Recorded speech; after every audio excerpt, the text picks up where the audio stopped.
Ada istilah menarik yang mungkin sering kita dengar, yaitu istilah krisis identitas.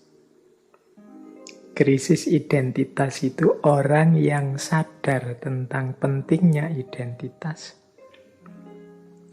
tapi dia merasa masih belum punya identitas, dalam tanda petik ya. Mungkin identitas di sini yang dimaksud identitas dalam definisi yang kedua dan ketiga tadi.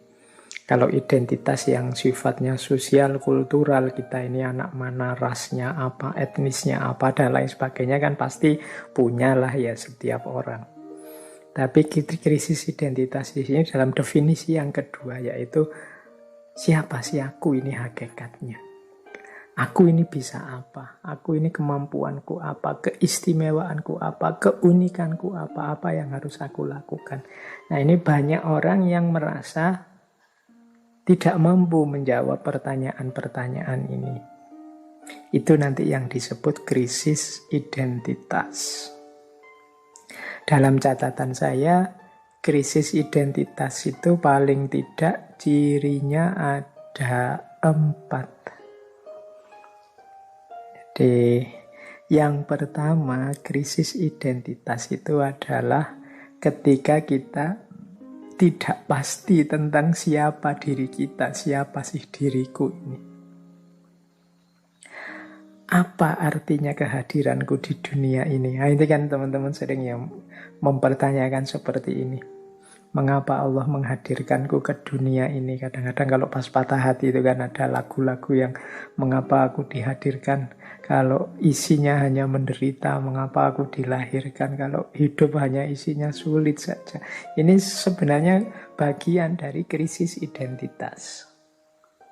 Ketika orang mengalami kekecewaan, ketika orang mengalami kegagalan, atau ketika orang gagal memahami dirinya, gagal berefleksi tentang nilai penting dirinya, terjadi krisis identitas.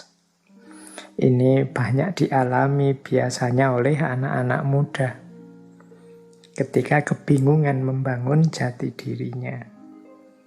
Itu ciri pertama. Teman-teman boleh refleksi pernah mengalami seperti ini atau tidak. Ya alhamdulillah kalau tidak. Yang kedua, merasa tidak nyambung dengan masyarakat.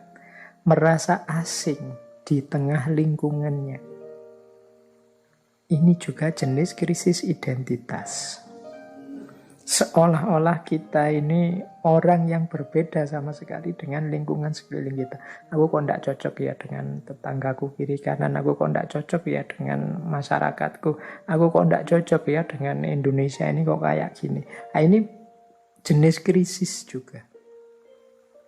Gelisah dengan situasi, gelisah dengan fakta hidup, dengan lingkungan hidupnya. Kan banyak hari ini, mungkin ada ya, saya nggak berani menyebut banyak, di antara kita yang, wah aku kok Indonesia ya, Indonesia itu kok kayak gini ya, nggak nyaman aku. Sulit menerima fakta kenyataan hidup yang harusnya ya mau nggak mau wong kita ini lahir di sini, hidup di sini, tanah dan air kita di sini. Tapi kita merasa tidak nyambung, tidak nyaman, tidak cocok, tidak sesuai. Ini bagian dari krisis identitas. Jadi kita merasa tidak klik, kita merasa asing. Semoga teman-teman yang ngaji filsafat tidak ada yang seperti ini. Tidak terhubung dengan lingkungan sekelilingnya.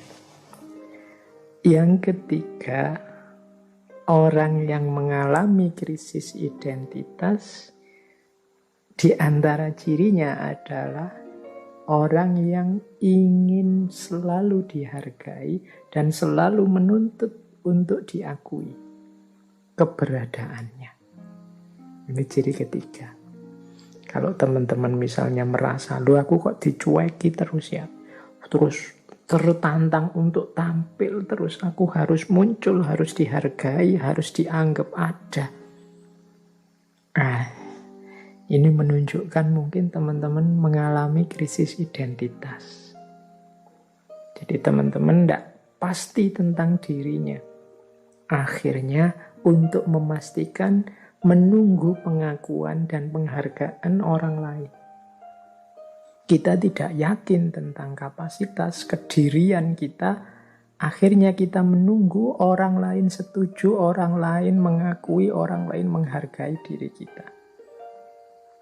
Nah, kalau hari ini mungkin di antara kita yang menunggu merasa berharga. Misalnya kalau sudah posting di medsos, terus wah yang like banyak sekali, followerku banyak sekali, yang subscribe banyak sekali. Ya. Terus kita baru, wah berarti aku ini eksis ya, aku ini ada, aku ini dihargai. Dan kita ingin terus seperti itu untuk menegaskan bahwa kita ini selalu ada dan selalu dihargai.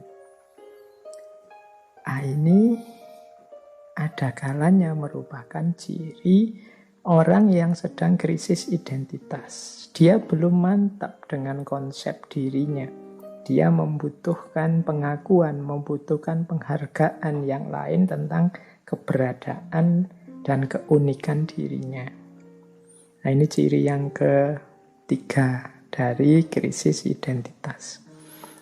Ciri yang keempat, ini lanjutannya yang tadi, nomor 3 sebenarnya. Kalau yang ketiga tadi kan selalu menuntut untuk diakui dan dihargai. Yang nomor 4 ini orang yang selalu merasa dirinya sangat penting. Dia menganggap dirinya itu sangat penting. Masyarakat, lingkungan, keluarga, teman-teman, dan lain sebagainya di sekelilingnya itu hadir hanya dalam rangka menegaskan dirinya penting. Dia menganggap dunia itu seolah-olah berputar di sekeliling dirinya saja. Ini juga bagian dari orang yang mengalami krisis identitas. Jadi ini untuk memahamkan teman-teman saja ya tentang istilah krisis identitas ini. Karena di antara kita mungkin ada yang mengalami ini. Jadi kalau ditanya tentang siapa sih aku itu, hakikatnya aku apa sih, khasnya aku itu apa, keunikan penciriku apa, itu kan kesulitan untuk menyimpulkan, akhirnya menuntut keluar. Jadi menuntut diakui, dihargai, memposisikan diri sebagai sangat penting, dan lain sebagainya. Jadi menunggu diakui dari luar bahwa dia ini sesuatu.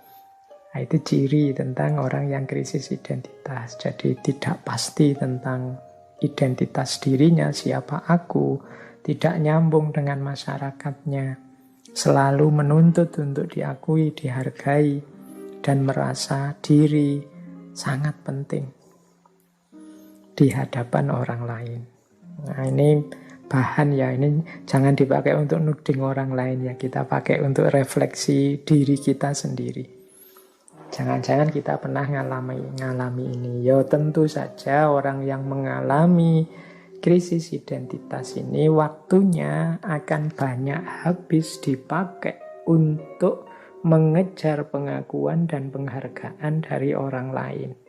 Atau waktunya habis untuk dia mencari-cari makna hidupnya. Ya, di proses ini kan nanti membuat seseorang kehilangan banyak waktu yang seharusnya mungkin bisa lebih bermanfaat. Misalnya dia sudah tahu tentang siapa aku, posisiku, apa yang harus aku lakukan, apa yang jangan aku lakukan. Ini kan belum nyampe level ini. Di tahap krisis identitas ini orang kebingungan tentang siapa dirinya.